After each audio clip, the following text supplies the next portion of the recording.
That's right. Yes. So we're back with Cynthia Nims and with Michael Ruhlman. We're talking about the new book. It's actually called Egg, a Culinary Exploration of the World's Most Versatile Ingredient. It's 256 pages of egg, and in order to write 256 pages of egg, you must really have a love affair with the egg. Well, the egg is the most versatile, amazing ingredient in the kitchen, and it's so common that we tend to just not think about it. And yet it's kind of a culinary miracle that we walk past every day or we eat and don't think about. When I was working on 20, the techniques book, I started thinking about the egg, and I thought, well, God, I choose 5 recipes per technique. It's like, how do you choose 5 recipes for the egg? I mean, my head started spinning, so I thought, wait a minute. Okay, let's think about this logically. Egg. Okay, you can cook it in its shell or out of its shell. Cook it in its shell, you can cook it hard, soft, medium, sous vide. Take it out of its shell, you can poach it, bake it. Sure, you can blend it and cook it that way. You can poach it, blend it. You can make an omelet. You can scramble it. You can add it to. Then it becomes a custard. Then it becomes a tool, and then you can separate the egg, and you can whip up the white. And it's just like, oh my God. I called Donna. Donna, you got to come here. You got to do this right now. The egg came to me as a single unity, not as an ingredient for lots of different preparations, but as a single thing. It was its own. It really is its own and thing. I said, okay, write this down. So I started going through it. I just sort of did, and by the end of it, when I'd gone through all the uses of the egg, we had this 5-foot-long scroll of parchment paper with an egg flow chart, which I rolled up and tied with string and sent to my publisher as the book proposal. And they recreated it. And here. they turned it into this chart. That's wild. That the is one egg of the flow coolest chart. Yeah. There it is. Okay, Who look at knew? this. There we go. It's as tall as I am. It's amazing, actually. And so I said, I have to explore this in a book. I have to take this and look at each. So it started here. This was it. It started with an image. Okay. It started with a graphic display of information as opposed to knowledge I already had. And writing a proposal from just sort of facts you knew or whatever. Right. Yeah. And okay, chapter 1 is going to be this. So and, here's the we're idea, gonna do and it was like appetizers this. and soups and salads. Yeah. Right. No, it was egg. It was egg whole, cooked in shell. Egg whole, cooked out of shell, and that's how the chapters broke down from the chart.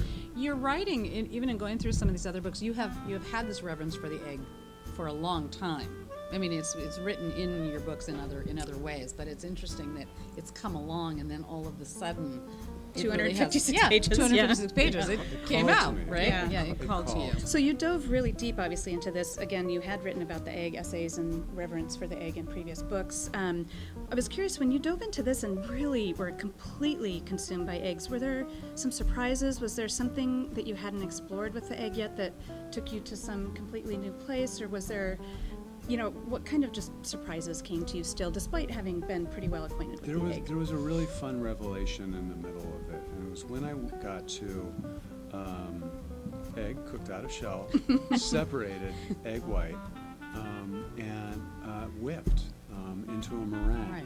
All you could do with a meringue, and how amazing meringues are.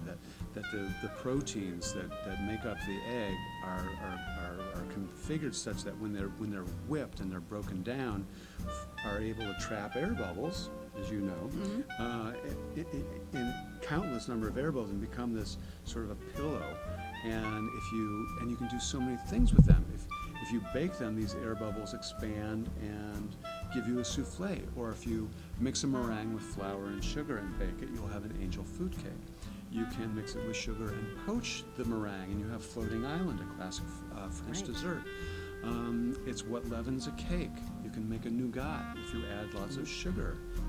Some beautiful pictures of nougat. Oh, I know, and that is the first thing I'm going to cook out of this book. Oh, cool. Let me know what it is. He's going to help me, though, because I'm not very good at the actual measurements. I'm a little bit of the little this, a little of that. Me too. He's got the engineer brain who's like measures everything out perfectly, and so I know. We'll choose really good nuts and really good interior garnishes. I love called. that. So there's so much you can do, and lemon meringue pie. You add meringue as a garnish to an eggnog. There's just endless things. So as a home cook, what if you were going to give me 3 tips or 2 tips, how to deal with eggs better, what can I learn or what do home cooks, what is their biggest mistake with eggs? Overcooking and cooking too high heat.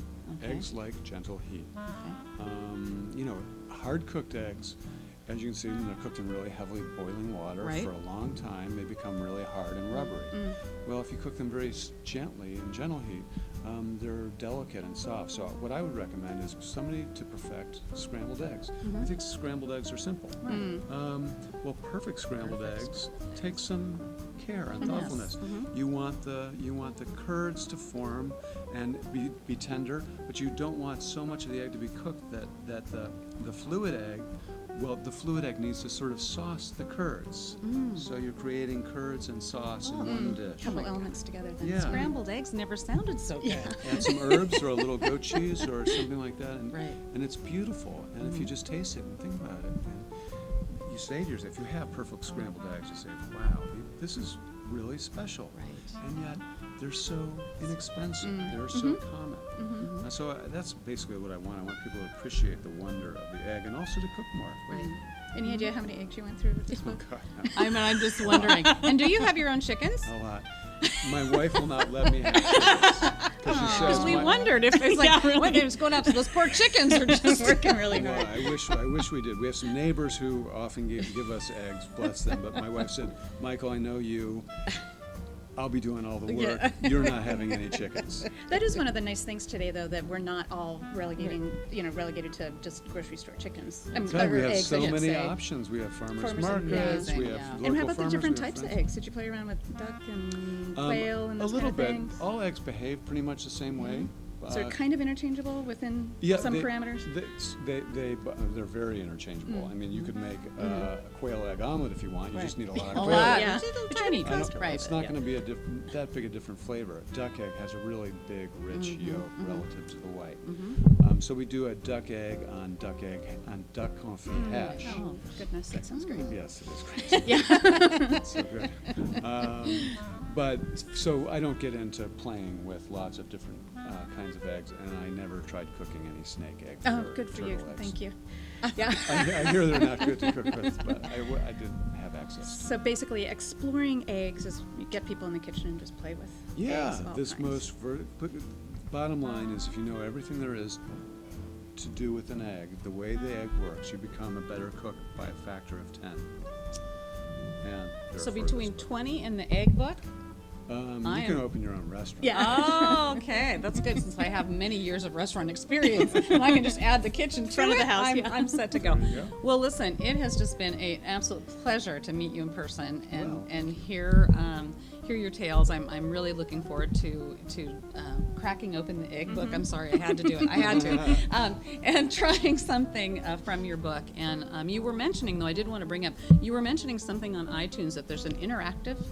Is it Little Brown, the available? publisher, yes, is available as an ebook on iTunes, and they take the chart to a whole next level. I mean, you hit whole, and then it shoots off there graphically, and then you hit cooked out of shell, and it shoots off all there, and they all end in the recipe that's found in the book. So they do Perfect. a really beautiful job of using digital media Nice. to further the information in the chart. And the chart's included with each of the books, right? The- Yeah, it's right yes, in there. Yeah. The chart is in the book. And you have, your website is ruhlman.com. RUHLMAN.com. Fantastic. So lovely to meet you. Yeah. Thank you for Thanks joining for coming us. to Seattle. It's a It was a real pleasure to treat. be here. Congratulations on the new book. Thank you so much. Thank you.